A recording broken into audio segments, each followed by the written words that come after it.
When I was a little girl, we spent most summers in Salem, Connecticut, which is such a small town that you can almost drive through it and hold your breath. It's sort of near Old Lyme and Old Saybrook, near the shore of Connecticut. And there was a pond where I would swim every day, my Uncle Alfred's pond. We called it Uncle Alf's Pond. And it was a great pond for a kid. You know, there were frogs, and there were flies, and there was mud, and it was great. And I got into this habit. I don't know how old I was, but one of the things I would do, it was kind of a ritual when I went to swim in Uncle Alf's pond, was I would go under the water and look up and see the sky and the surface of the water above me. And while I was underwater, I would say, "Thank you, God, for life." I would just look at that other world outside of my little bubble, my little pond. I would look at that world until my lungs started to hurt, and then I would shoot up and take a deep breath and continue on with my life. Even to this day, strangely, when I swim, I kind of want to go underwater and thank God for life and then come up again. I don't know what it is. Old childhood habits never die. There is an interesting television show on recently started airing. It's an Australian reality show, and it's called Love on the Spectrum. It's basically a dating show, but with people who are on the autism spectrum, which, as we now know, is a huge variety of folks. In fact, they're studying it so much, I wonder if all of us are somewhere on the spectrum. But in this first episode that I saw, there is a young man named Michael who is clearly autistic. He's very sweet, very neat, very detailed, very, very bright, smart, but clearly socially different. And Michael wants to find love. He wants to get married. He says, "I've been looking for a wife for 5 years, and when I finally find her, I'm going to treat her so well. I'm going to just cook for her, and I'm going to buy her pretty things, and we're going to live in a beautiful home." And he has all these plans, but he's never actually even been on one date. So the odds are sort of stacked against Michael. Well, this dating show brings Michael to a church function where he is introduced to some young women who are also on the spectrum, and that's fun to watch. Many of them he doesn't like. But there is one young woman, her name is Amanda, and he likes Amanda, and she seems to like him. Amanda is very pretty and has dark hair. She has lovely fingernails that she's painted, and she seems kind of shy. And Michael says, "Amanda, would you like to go on a date with me?" And she says, "Oh, yes, I would." And so the next scene, we have Michael getting ready at his house. And I'll tell you, he's going to pull out all the stops for this first date. He's wearing a dark suit with a very crisp tie. He has gelled his hair down very, very tightly. He has shiny shoes, a bouquet of flowers, and he tells his parents, "This is it. This is going to be the best date of my life," and he heads off to the restaurant. There, Michael has reserved a beautiful table at a very fancy restaurant. It is all windows looking out over the water. It's very private, just for two people, romantic, intimate, candles, the works. And he is now early and waiting for Amanda. Amanda shows up on time, and she's wearing jeans and a pink sweater. She looks at Michael, and he looks at her, and you can tell the pressure is rising. He gives her the flowers, and she says, "Thank you very much." And they sit down. There is an awkward silence. Michael asks her how her week was. "Very good, thank you," she says, and then there's another, even longer, awkward silence. Michael tries to make conversation, and Amanda seems to be getting more and more shy, just retreating into herself. Finally, she says, "Excuse me, but I gotta get up because I'm feeling kind of nervous." She goes over to the bar and looks at the camera and says, "I just feel really scared right now, and I don't want to stay here anymore, and I'm such a bad person, and I'm not a good girlfriend, but this is too fancy, and I'm scared." Meanwhile, they interview Michael, who's in his own little world, and says, "I did everything that a girl likes. I have a beautiful restaurant. Maybe she doesn't like me. Maybe she doesn't like my hair." Amanda comes back to the table and says, "Michael, I'm sorry, but I have to leave. I'm really sorry." He says, "It's okay." And she leaves. It's a very sad scene.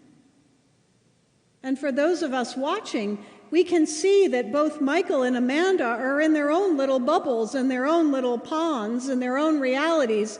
Michael is assuming that she would want the most fancy dinner ever, and that's how he shows her that he cares. And Amanda gets more nervous the more fancy things are, but she doesn't know how to tell Michael about her reality, and he doesn't know how to understand. And so they never can quite reach each other because they're both in their own little worlds. But we can see. And I wanted to reach through the camera and bring them back together and say, "Amanda, it's okay. Why don't you go on another date with pizza and Michael can wear jeans? If you explain to him that that's what you like, he'll be happy to do that. He just doesn't understand because that's not part of his world. He thinks girls like fancy stuff. But all he really wants to do is please you."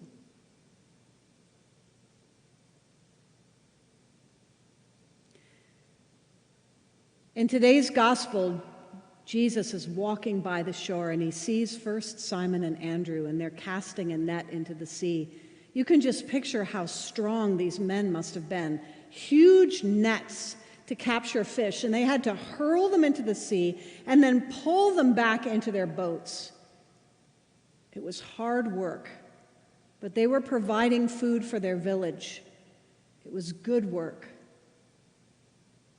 And while Jesus is walking by, he says this sentence that most Christians know well, and it's one of these things. Jesus just tends to say these things that have such resonance that we can contemplate them through the centuries.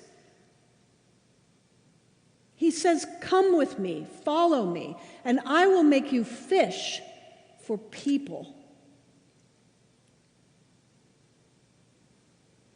And then he walks by James and John, the sons of Zebedee, who were evidently wealthier because they had hired men in their boat with their father, and they were also fishing, and Jesus says the same. "Come with me. I'll make you fish for people." Let's think for a moment about the fish. The fish is swimming in its little pond, and its little reality, and its little bubble, and it thinks that is everything. The water in which it swims is its world. And then it sees something interesting and bites, takes hold of it, and that fish is yanked out of its pond, out of its reality, out of its bubble, into a wholly different world. Something it could never have expected or understood in any way, where it dies and is fed to the world. What a profound image. Come with me and I'll make you fish for people. You're going to yank people out of their reality and bring them into a whole new world, which I will call the kingdom of heaven. And there they will live for God and they will die in service to others.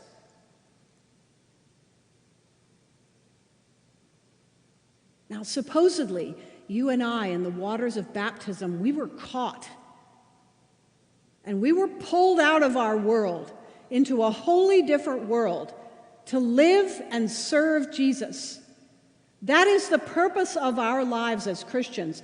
But most of us, we're not quite sure that we want to leave our comfortable pond. You could call it the waters of me. You know, in our pond, we worry about ourselves, maybe our family, how we're going to make a living, whether we're going to get the coronavirus. And it's basically me, me, me. And every once in a while, we may let ourselves get yanked out into some kind of service.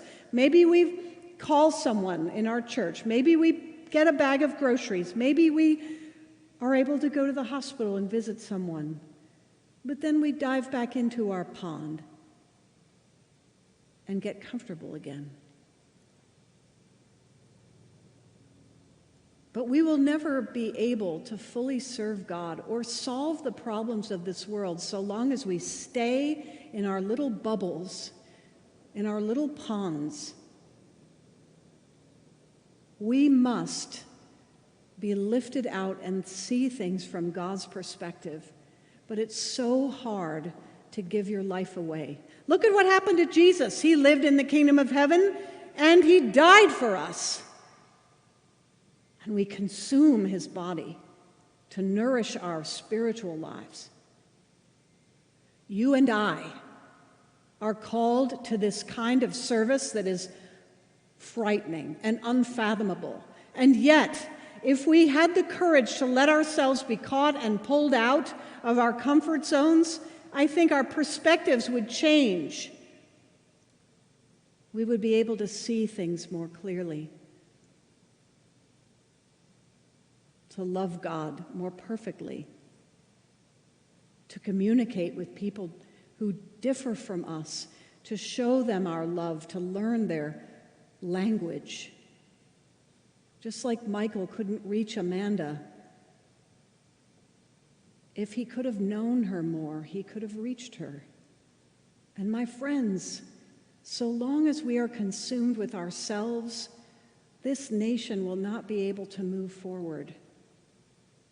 We're going to have to let ourselves be caught by the great fisherman and join him in watching others be caught and pulled out of comfort and into service, into sacrifice, into love itself.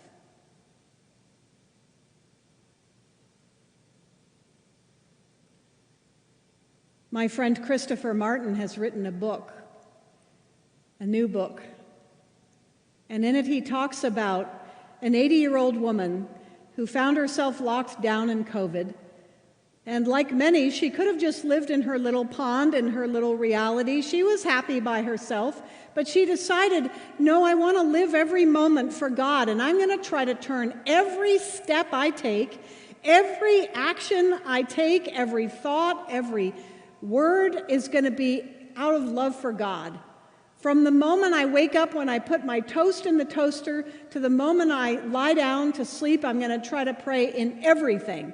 And I'm going to ask God, give me the work you've called me to do today. Show me what you would have me do today. I live for you. I don't live just in my own world. I live, Lord, with you in the kingdom of heaven, and I want you to show me. Show me today what it is you call me to do. Show me how to walk. Show me how to eat. Show me who to call or who to write. Show me how to pray. And even within her little world of her home,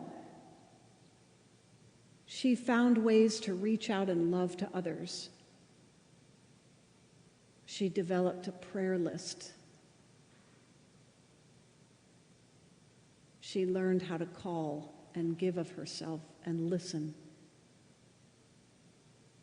So I guess it doesn't matter where our pond is or how big it is. When we're ready, all of us can say, okay, now, Jesus, I'm ready to be caught. I'm ready to follow you and help you fish for more people. Just say the word, and I'm yours.